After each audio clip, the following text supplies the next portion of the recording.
How you doing today? This is the best pre-fucking interview I've ever had in my entire life, so I can't wait to keep rolling. Yeah, so I have so many things I actually want to talk to you about. We're going to jump in right from the beginning. I am fascinated that you used to do stunt work. Yeah.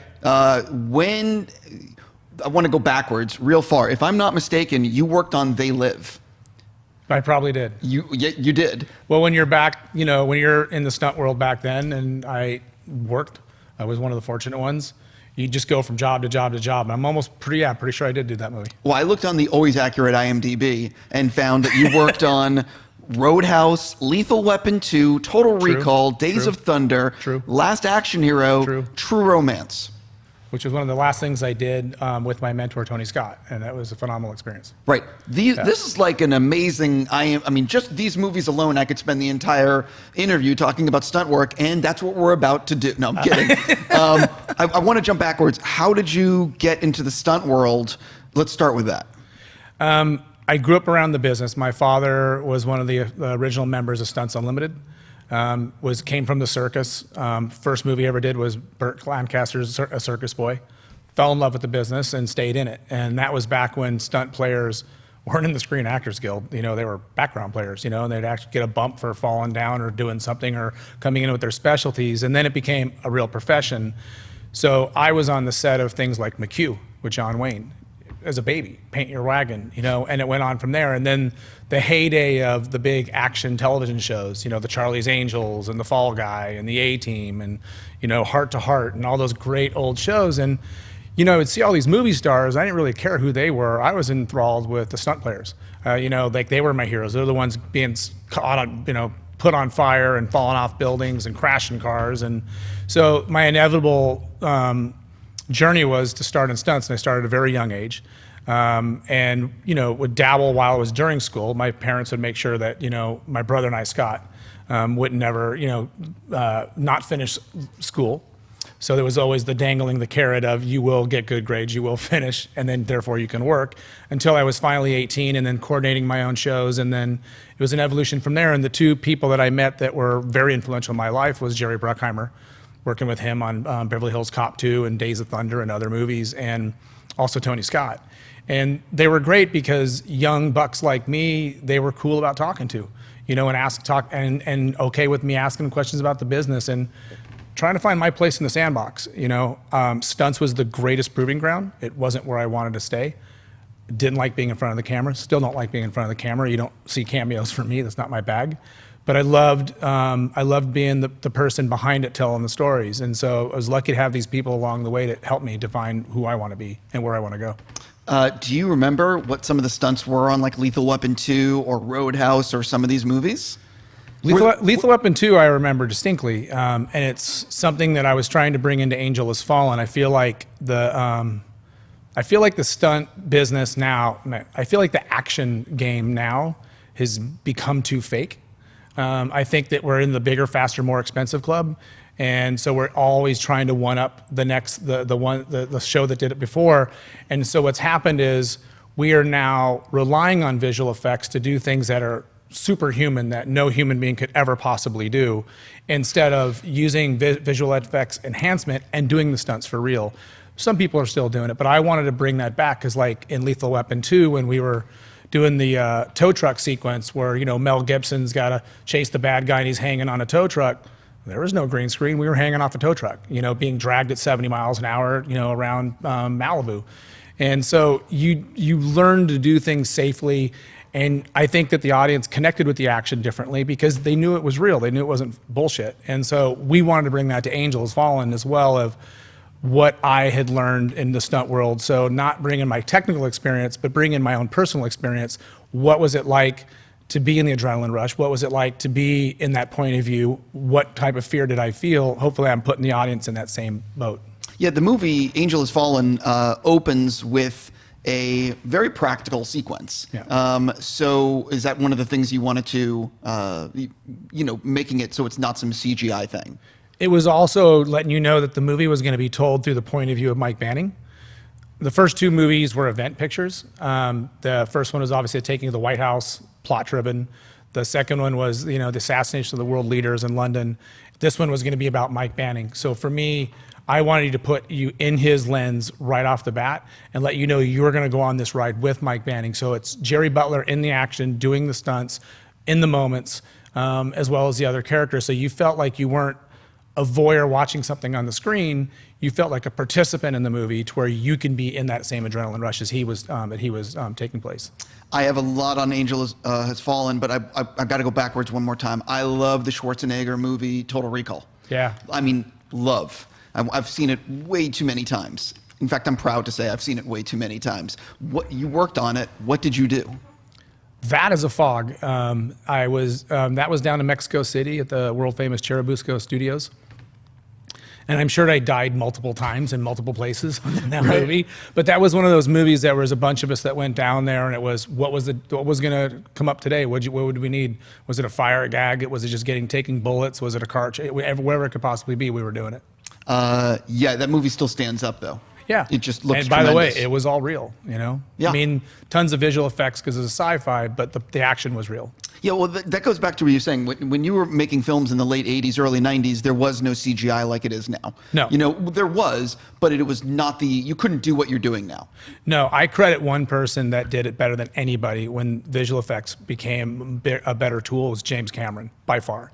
When you look at what they did with the Terminator franchise and the Abyss and movies of that ilk, of that before the obviously going into the new stuff that he's doing, that's complete animated sci-fi. He always did the action real and then augmented the stuff with visual effects to make it look more sci-fi, or to build in facial replacement or certain things. But the action was real, the stunts were real, and you felt it. And he filmed it within the inertia of what was happening versus just, again, oh, you know what, we can just do this easy. Let's just put all the actors on a green screen, blow shit up in plates, and then slap it together. And then you realize, no, they're not a part of the action. Well, that's one of the reasons why when you look at Aliens, which is just a phenomenal film, one of the reasons I think it's so terrifying to people is when they look in that roof and there are all those aliens crawling, that looks real because it is real. Exactly. You know? Exactly. So my mantra is to put it in camera as much as possible. There's going to be things that scheduling conflicts aren't going to help you with, then you're going to have to rely on visual effects to put an actor into a certain place because they weren't there for that day of filming. There are things for safety-wise that visual effects 100% help. But I'm going to do everything I possibly can to make it in camera. But also I think there's this new tool that just blows my mind how leaps and bounds better it is now, and it's sound. The fact that you can actually create a sound design to where you knew what I was experiencing sonically as well, of being within fire, being inside of a car chase, being within a crash. What did it sound like? So you get more of a three-dimensional feel to the action. Before we're going to get into Angel, I promise, but how long had you known that you wanted to write and direct, and what was it that sort of got you in? You know what I mean? How'd you get that break? Well, the interesting thing is I didn't know about the writing component. It's something that I always loved in school, was writing, not screenplays, but just writing, period. And I definitely had a war chest of knowledge coming up through the stunt world about how a set runs, how to put action together, how to put scenes together. There's nothing on a set that I don't know. But I didn't understand shit about the development world and how to produce material, how material actually gets made, what is the system of financing and all of that. And when I started coming up through directing, with commercials and second units, and I started getting these scripts to direct, people would offer me. Now, of course, I'm getting the worst of the worst. I'm not getting the good stuff. I'm getting the Getaway Driver script that is just so god-awful that I thought it was written by a 2-year-old. And I was gullible and naive enough to go, fuck it, I'll just write my own script. I had no idea how hard that was. But I was fortunate that there were 2 gentlemen that had been prolific writers, up for Academy Awards, won the Academy Award. And I asked them one day, I said, I'm going to write a script, and I'd love for you to read it. And if it's shit, just tell me why it's shit. And take me to the School of Working Writers. And they did it, and so I wrote multiple drafts in 1 year of this Getaway Driver movie that I wanted to do. And finally got up to a point where I understood what a hook was. I understood what the one sheet was. I understood about character arcs. I understood about tone. I understood about structure and these things that you can't get from a textbook. You get them from people that actually have done it for a living, that way I was apprenticed in stunts. To this day now, I apprentice a lot of writers, and I'm part of like the Austin Film Festival and the writers conference there. And that script ended up selling, called Hammer Down, to DreamWorks. It was Mike DeLuca's first buy when he was president there. And it was the weirdest thing that ever happened because I suddenly had this bug. I loved writing. And I didn't direct anything for 7 years, and all I did was write in the studio system. And I wrote like 16, 17 scripts around the studio system, getting paid for all of them. Not one got made. But it was the best experience that ever happened to me because I took it seriously.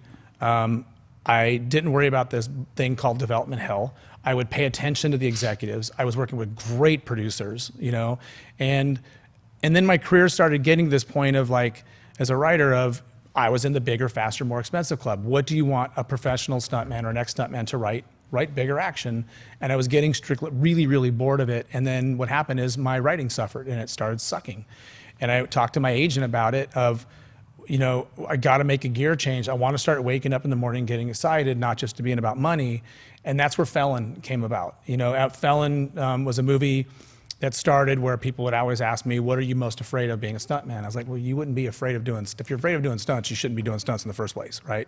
Fear is a good thing, but I'm not afraid of it. But I'm always afraid of going to prison because I have no freaking idea what happens to you in prison. And she's like, you should do a movie about that. And it was like a lightning rod because I went undercover as a parole agent in California. Thought it would only be a couple weeks. A parole supervisor knew that I was a filmmaker, but we didn't tell anybody else so that I can get an unfiltered view from correctional officers, prison gangsters, inside, outside, how the system works, why violence breeds violence. And that turned into a 2-year odyssey because it was a rabbit hole that just completely kept opening doors, opening doors, opening doors. And that's why I ended up doing in my prison trilogy, you know, Felon, Snitch, and Shot Caller. And so it became this trajectory that was where I woke up in the morning and I couldn't wait to get going. I couldn't wait to tear into it. I was working in smaller budgets than the big, huge action stuff I was working on. I didn't give a shit. I rolled up my sleeves and had a great time with it. One of the things about Snitch is you worked with Dwayne Johnson on that. It's back in 2013 or 2012. Am I right around there? Yeah. Right. So since that time, Dwayne has become Dwayne. Yeah. You know, like it's his career has just gone crazy. Did you have an inkling back then? Obviously, you cast him, but did you have an inkling back then that he might become the biggest movie star on the planet? Without a doubt, and that's not a bullshit answer. You know, when you look at him, and he and I really bonded over two men that were pigeonholed by the stereotype of what people thought they wanted us to be. Him coming from pro wrestling, and Hollywood had a design for him. And me coming from stunts, I always felt like Hollywood had a design for me. And not that either of us were against our past. In fact, there were war chests that we would use, you know, and he uses his wrestling world and the stuff that he did there to this day. And my stunt background, I'm very proud of it, you know, and I guess that's what I'm trying to say is we're both proud of it, but we didn't want to be defined by it. And I think you're seeing that evolution. And I knew he was a really good actor underneath the brand of The Rock.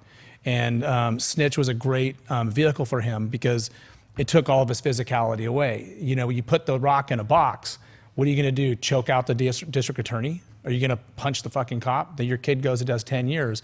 So it was this great handcuff device to put him in a movie that he actually had to be cerebral and just use his heart, you know, to be the hero. In a different type of action he ever did. And I'm very proud of his performance in it. And I think that off of that, not that that was the launching pad, but I really do think that as he started going from there into the Fast franchise and all the things he took on, he is doing the movies that he knows is his brand and what he wants to be and has defined himself. And I hope that I'm doing some version of that, that I'm taking movies on that I want to define me in my path. Jumping into Angel.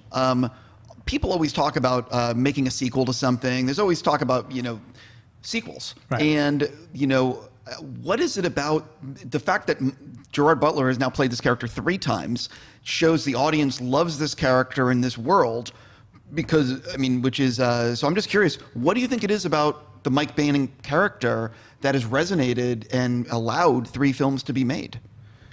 One, because he's relentless, and we all want to be relentless in life. I mean, and he's not afraid of violence either. It's, you know, it's a tool. It's a tool of trade that he knows. But the bigger thing that I think is interesting is when how I came about on Angel Has Fallen is Jerry Butler and I have been friends for a while and been trying to find something to do together. And we weren't ever talking about the franchise itself. I didn't even know they were going to make a third movie of it. And he called me out of the blue and said, look, we want to make a third movie. I've talked to everybody about it. We're not going to do an event thing. In fact, I think the original pitch to him for Angel Has Fallen was basically another Die Hard type of movie, but it was going to be on Air Force One this time. And he says, like, I'm not interested. He wasn't interested in doing a sequel. He was interested in doing an installment, something that took a new direction, carried the action-packed ride and the fun of the first two movies, but took on its own animal and did something different. And I was really into that. And the story structure that they came up with, I loved, was you've got this one-man wrecking crew that has been in the first two movies. Let's put him on defense. He's always been on offense. Let's take the #1 protector of the president and let's make him America's Most Wanted. And so they came up with framing him for the assassination plot, and I loved it because it was able to expand the movie out of a set piece and make the movie about the man, put him on defense, make Mike Banning the rabid dog, so you got to have a fugitive-style section of the movie, and then finally when he's ready to right the wrongs done to him and try to save the president again and get the people that screwed him over, you get Mike Banning back on offense and he becomes the guy that you love. And so I flipped over that idea because it became about, you get now an origin story for the franchise that doesn't feel like a repetitive sequel. It's its own animal. And the fact that Jerry had made sure that they were all good, meaning the financiers, knowing that I was going to put my stamp on it. I was going to get to put my wares on it and my tone on it. And when do you get to do that? I mean, most of the times in a franchise, you're a custodian of that franchise. And there were responsibilities I felt like, hey man, don't screw up this franchise cake. We have to have our cake in it too. Let's make sure we're giving the fan base what they love. And it can be an origin story, but then let's also build something that can be a standalone movie and a great entry point to a franchise where if you hadn't seen the first two movies, you come in, you watch Angel Has Fallen, you dig these characters, you're on a big kick-ass ride, and you're like, damn, I want to see the other movies, and you know exactly what's going on, and you go for that ride with those two. There are a number of practical stunts. There's a lot of action in this movie. Talk a little bit about, obviously you don't have some Marvel budget to pull this thing off. So what was it that made you the most nervous before filming began to try to pull off with the time and the budget that you had? Yeah, it's interesting you say that because we're probably a Marvel Films craft service budget, and it wasn't a daunting thing to me. What it did is it forced me to say, we're not going to compete with them. We're going to run in our own lane and we're going to do what we fucking do. And I love that. I love that the idea that we can create something super original and call me nostalgic, but I wanted to make a little bit of an old school action movie in a sense that the action was done real. It felt real. It felt like you were in a semi-chase with Mike Banning. You were in a drone attack with these characters. You're in these firefights for real. And yeah, you augment stuff and bring your modern day trades, into it to make it look bigger and better. But also, what I think that the earlier movies had, especially in the 70s, is they had stories. They had characters, especially the protagonists, that weren't impervious to pain. They weren't impervious to danger. They had flaws. They had complexity of stuff. They were always showing warts and all. And Jerry and I talked about that for Mike Banning, to meet a man who has been a warrior his whole life. He started in Army Rangers and Special Operations, fought in the war in Iraq, came home. If the only thing you know is to hold the gun, what do you go into? You go into law enforcement, like many of our military do. And so he went into the Secret Service. And now we meet a man in crisis in this movie can he still carry the gun? Is he gotten of age that he is no longer who he was as the young buck? Think of professional athletes. You do everything in your career to stay in that game. And when it's close to retirement, you'll continue to do things that are not healthy for you and not good for you and lie to people about injuries and so forth. So I thought it was a relatable quality to give Mike Banning in this movie, make him a more well-rounded and complex individual, carry the paternal relationship of Morgan Freeman in the movie, who starts as the Secretary of State or the Speaker of the House in the first movie, then becomes the Vice President, now he's the President.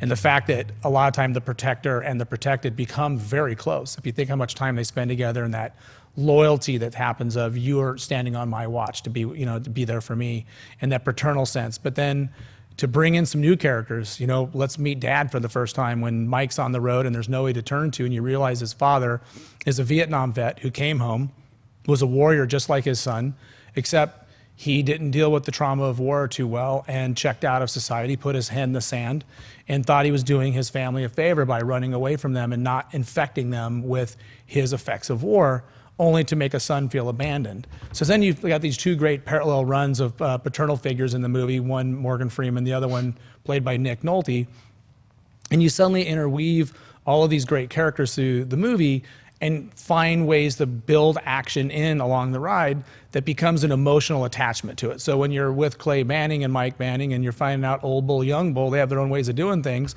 and dad's blowing up half a mountainside, it's just not for the sake of blowing shit up. It's because dad's paranoid and he would have claymores out there and he would rig the mountainside because he ain't into Big Brother. So you always find these ways that you hopefully feel that it's organic to the story. There's an attachment of why things are happening, because I feel like then the levity, then the action makes more sense, and you also are more embedded into it, embraced into it. Yeah, completely. Morgan Freeman, I believe, has played the president a few times, at least once. Was it Deep Impact? Yeah, I can't remember. We were laughing about. He's been asked like. They were asked, like, what do you think about Morgan Freeman playing the president? I'm like, well, see, he's played God, he's played Nelson Mandela, he's played president. I think he's got this. I think he's played the president, though. I want to say Deep Impact, but I could be wrong with that. It's not Armageddon. So my question is it possible that Angel Has Fallen is an alt universe of Deep Impact, assuming he played the president in that film? Yeah, hey, maybe we came back. Maybe what you don't realize is there was another extinction period, and we're coming back again. Right. I'm being stupid. So you film the movie, you get in the editing room. What's the thing that made you most nervous, and what was the thing that you were most excited by when you're looking at all the footage? Most nervous was knowing that we shot in 3 different countries in multiple places and making all that feel seamless into the region of where the movie took place. It's a big jigsaw puzzle, obviously.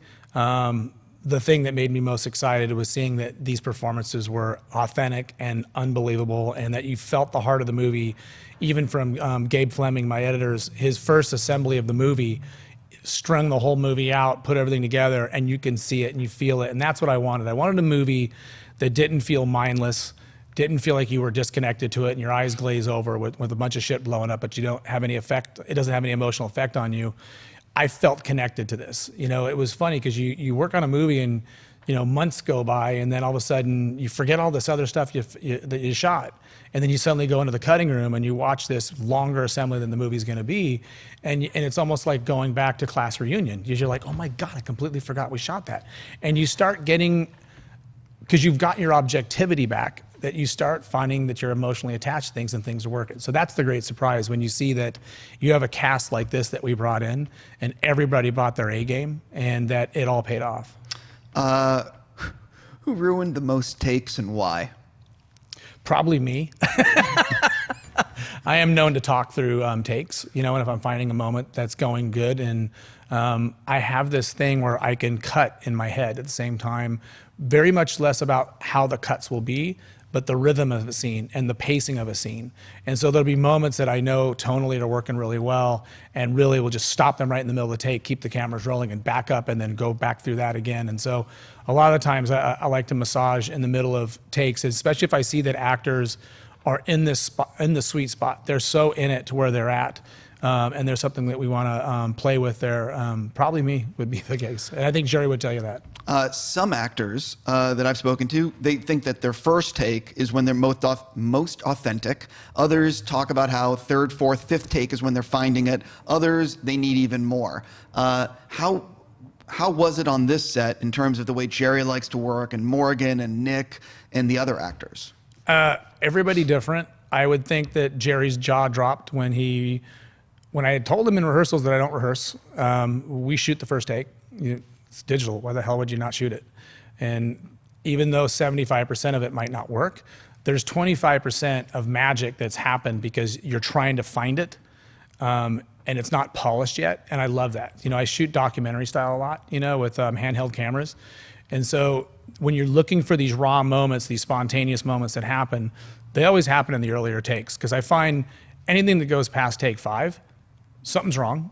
You either need to fix it. There's something that's not working. And then you keep chasing a dragon and it becomes more polished and more polished and more polished and worse. And so like the first day on set, Jerry shows up and we started talking and everything else and about the scene, just sitting there. And I said, okay, picture up. And he went, wait, what? I said, yeah, picture up. Let's go. Let's go, cowboy, get in there. And I work that way. Now, people like Morgan Freeman love that. Nick Nolte loved that. And it was a refreshing way of don't milk it to death. Don't burn it to death. Get in there, and while it's still organic, while it's got some kind of thing of trying to find itself, then it becomes electric. So what's the most takes you did on the movie? Did you ever break 10? Very rarely. I couldn't tell you what they were. They're probably these the finicky things of a prop having to land a certain place, like in the action or things like that. But as far as performance-wise, no, I don't think we ever got to take 10. Oftentimes, I'm always curious, how long was your first cut compared to the finished film? Not bad, I got to tell you. Shot caller was 2 hours and 50 minutes. Did you say 50 or 15? 50. Okay. So that's a daunting task to get down to 2 hours. I'm not the 2 hour, 20-minute guy. I like movies that are 2 hours or under. I think that there's a way to tell that story that you don't need that extra 20 minutes and bore the people to death. This movie, I think, came in at about 2:35. Oh, well, which was a really good spot. I liked where that was. And if you think about it, it was also the fact that I think there's 20 or 21 action sequences in this movie. I mean, if you start counting all the different rhythms of the different sections, so you start playing with those areas, there's a lot of real estate there that's going to absorb itself and start, coming down where you don't have to suddenly go, oh my God, the old classic saying of I got to kill my children now, and these things that are really precious to me, these scenes that were great, but they're just slow in the like it's too much stuff, so you start pulling them out. We didn't have to do that. I'm definitely unrelenting on my own material. I will cut anything if it's not propelling the story forward. I don't care. I mean, I try to always be that kind of have that type of brutality in the cutting room of never being precious. For example, Gabe Fleming, my editor, is not allowed on set. And the reason being is I don't want him to see anybody slaving over the shot for 6 hours, and then he's put in the movie and he's like, it doesn't really work, but he's gonna kill me if I don't put that shot because I know how long they worked on it. No, watch the material like the audience would, and if it propels a story and it engages an audience, use it. And if it doesn't, goodbye. I'm very curious. You obviously, again, you have a budget. How much thought is there into, and does this ever come up in terms of, if we make the movie 90 minutes or 95 minutes, we have so much more money and time to do an action set piece on a crazy level. Do you know what I mean? Like that balance of time, sure. Because the movie's 2 hours. Quality over quantity. Exactly. 100%. And I fought that a lot with the movie, of trying to figure out the sweet spot that Jerry and I definitely, and pushed very hard on everybody, that we were not going to be in the quantity club. Not with him fighting 1,000 people and killing every single one, that type of outlandish stuff that you see in movies today. But also not just shooting action for the sake of action because we think we need more. It was we're going to pick what it propels a story, tells a story, and we're going to shoot it with quality, and we're going to shoot it effective so that we can use the financial resources we have and the schedule that we have to our advantage, not to our disadvantage, where you're trying to shoot an action sequence in a day that should have been 3 days. And I do shoot fast, very fast. But it's also the fact that you don't want to be able to shortchange yourself. You got to film with Nick Nolte.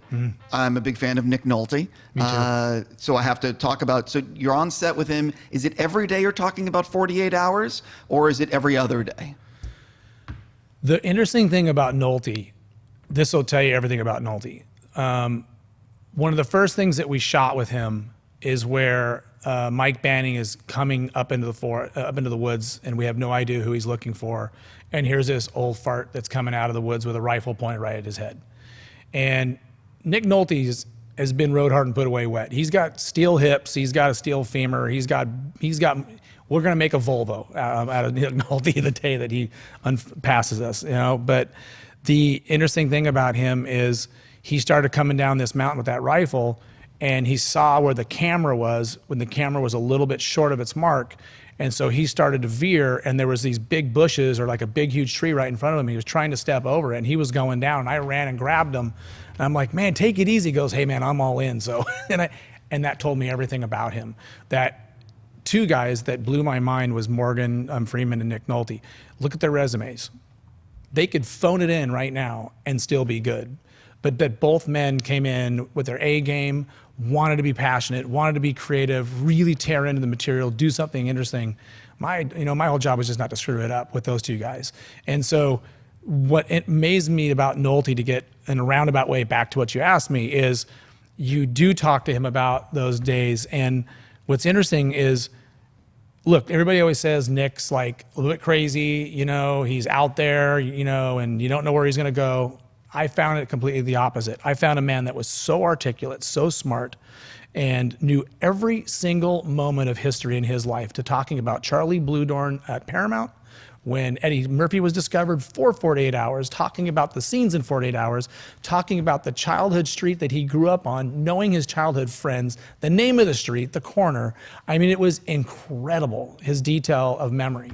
I would have loved to have been standing there. It was amazing. Listening to this. Amazing, the stories of all these different places. The fact that this is the first movie that Morgan and Nolte have been in since Teachers with Katharine Hepburn. What? Yeah, and their stories about that. I mean, just when you're the younger generation, and I would hope to say I'm the younger generation still, when Jerry and Jada Pinkett Smith and, even Danny Houston, or poor guy, man. I'm a massive fan of his father, John Huston, and he indulged me every day. Hey, so on this show with your dad, and this thing what you did with your dad, how was this? And he just would smile and tell me these great stories about his father. I love history. I love history of our business. Completely. And Nolte and Houston were my muses, because they put up with my shit every day of asking them every dumb question in the book. I think, was Teachers 1980? Or I should know this because they just brought it up in 1982. Was it 82? 82 or Okay. 83, yeah. I can see the poster, I think, but I had no idea they were in that together. Yeah. It's just crazy. Yeah. A movie, by the way, like 48 Hours, I don't think that can get made in a day today. No. Because of it wasn't exactly PC. 100%. But you also look at movies like that and take aside the content of the politically correct content, so to speak, or not non-politically content, but the idea that you were doing these cool action movies, but they had real characters, they had something to say, they had content and relevant themes in it that made you think. Hopefully brought some of that to Angel Has Fallen, because that's kind of what I want to get back to. The movies that, if you look at the movies that I make, they're always in the moral gray of society. They never are black and white. Shot Caller with Nikolai Coster-Waldau is about, violence breeding violence. Could you become violent to defend yourself? How far would you bend and change your own moral compass to do that? And I think that in Angel Has Fallen, it's all about these warriors that we're breeding after 9/11, where you're fighting in the longest combat campaign in American history, let alone the world. And you have warriors that have been fighting for going to be close to 2 decades. And you're not talking about 2 or 3 tours, you're talking about multiple dozens of tours, hundreds upon hundreds of missions. And then they come out and their brains are wired to be lions. They are nothing but lions, predators that are built and designed to chase down the enemy. You don't come home and suddenly become a domestic house cat. So what is going to happen to that generation of warrior? And I think we wanted to put some of that, I did a documentary called That Which I Love Destroys Me that's on that very subject, about a Delta Force operator that was blown up in battle after hundreds upon hundreds of missions. And he came home and realized that he couldn't deal with the calm of society. He was wired to chaos. He was wired to war. And he was doing everything he could to go back into the war, which was a neat parallel that we made with the Nolte character and the Mike Banning characters. Here's a father and son, both 2 warriors from different generations, but much to the father's chagrin, his son's not trying to run away from war. His son is trying to stay in war. He's trying to stay relevant. And there's a whole wave of that going on today. So as much as 48 Hours pushed buttons that it shouldn't have, or maybe was out of the politically correct spectrum of today's world, I think letting some of these hot button issues and letting some of these things fly in movies, as much as we're just trying to make the movie relevant, we're not trying to mirror anything. It makes you think about things. It makes you, you feel like you didn't get the dumbed down plot. Listen, any piece of art that can also talk about what's going on. This is one of the reasons I love well-written sci-fi, because it's talking about what's going on, but not being so overt. Agreed. So this is the 3rd movie with Gerard playing this character. There's obviously, who knows what will happen in the future, but did you two even talk about like where it could go next? Because clearly there's an audience. Yeah, we were so focused on making Angel, and then Jerry and I had a great collaborative relationship on that movie and decided we really wanted to work together again. I didn't want to go right into another action movie with him. I felt like we wanted to make a detour, find something, and then this movie Greenland came out of nowhere, which is, it's very much like A Quiet Place or World War Z or War of the Worlds, but it's all from the inside out, told from this family's point of view. So that's what Gerard Butler and Morena Baccarin, and we just finished it. We had never had a talk about any other sequels to the Fallen franchise until literally yesterday. We were sitting with Morgan, and Morgan here's one of the biggest actors in the world, and talking about how great Nick Nolte is in the movie, and just really admiring everybody's performance and talking. And we were like, where would it go from here? And we just said, the only thing I can think of is I want to see these two fathers with this young guy and the three of them doing something, to where you suddenly, if you think about it, Mike Banning always dealt with the two fathers in Angel Has Fallen separately. They were never in the same scene. I want to see Morgan and Nolte and Jerry Butler all together in the saddle together. I think that would be a killer movie. Yeah, listen, I'm a big fan of all three of them, and I can already see the dynamic of the three of them talking in a scene. Then it's a question of how do you put the three of them in some big action set piece together, and what are they doing? But I actually want to jump into, if you don't mind, into Greenland. Talk a little bit about, so you mentioned more like A Quiet Place. So is it one of these things where we're going to see Jerry like kicking ass, or it's one of these more smaller character things? Much more of a small character thing. The way A Quiet Place was really about a family. They happened to be dealing with monsters, but it was much more about the family dynamics. Greenland is about a family that's trying to atone, come back together. It's Gerard Butler and Morena Baccarin. They have a young 7-year-old boy, and they're just basically trying to heal as a family when we find out that a comet is going to go by the Earth. And you start doing your research and you realize, holy shit, these things are going by all the time. Like really scary stuff when you start thinking how many near misses we've had. And this is supposed to be the closest flyby in history since Halley's Comet. Everybody's excited about it. Super Bowl parties are going on for it, until suddenly they go, whoa, wait a minute. It's changing course a little bit, and some of these pieces are going to come through the outer atmosphere. What do you mean pieces? Well, it's not one comet, it's a belt of comets, and comets do travel in fragments. They'll have hit something on their orbit, and suddenly there could be hundreds of fragments that are different shapes and sizes, and they're like, oh, don't worry, this one's going to go into the ocean. And it doesn't go into the ocean, it takes out a country, or part of a country, and everybody freaks out and realizes that there are planet killers, and it becomes this whole thing of, now you only got 24 hours to possibly live. Are we in the next extinction period since the dinosaurs? Is this about to happen? And we set up that which are really that there are bunkers in Greenland that the United States built back in the Cold War, and they've been there for generations. And they were built there if we ever had a nuclear fallout on the continental United States, that we could try to save as many people as we could and get them relocated until the radiation went away. And we take the leap of faith that since 9/11 and data collection, and we pretty much know everything about every citizen in the United States, that there has been a secret list of people that you would save to help rebuild the United States. And they would be people of skill sets. They would be doctors, they'd be surgeons, they'd be structural engineers, they'd be people like biochemists and so forth, military. The only problem is only 50,000 people fit in these bunkers out of 300 million. And so you meet Jerry's character, who is selected because he's a structural engineer. And it's all about how they would either be selfish and not take neighbors with them because they don't have wristbands and they can't get on these flights. How humanity would face itself in a cataclysmic situation like this, or would good people do very bad things? Would bad people do very good things? And what I loved about it, and again, me dealing with the moral gray of society, it just shows, if you think that the movies I made about prison, that prison forces people to act this way and either do heinous things or very righteous things when they're unexpected. No, Life or Death does that. And so what we wanted to do is take this movie, make it feel very grounded and real, of how would we navigate ourselves in a situation like this when we knew there's less than 24 hours to live if we didn't get our families safely into a shelter. It's very funny that your movie is Greenland with the stuff that's going on in our country right now. Yeah. The timing. Do you sort of wish, like, man, I wish this was coming out in 2 weeks? Do you know what I mean? Because it's like, I don't think I've ever heard the term Greenland talked as much in the last week as I have in the last week. Yeah, it's crazy. Yeah. I'm going to leave it at that. I don't want to get you in trouble. I'm just like, it's just unbelievable, the timing. Yeah. When do you think, who's putting it out, by the way? I don't actually know. That'll be with SDX, and we'll be out next year. When do you think we'll see a trailer or a teaser trailer or? We literally just finished filming on Monday night, the main unit. We have more to film up in Iceland in a couple weeks. So we won't even have the movie finished probably until March of next year. So I imagine this will probably be a late summer, kind of like Angel Has Fallen, or September, October release.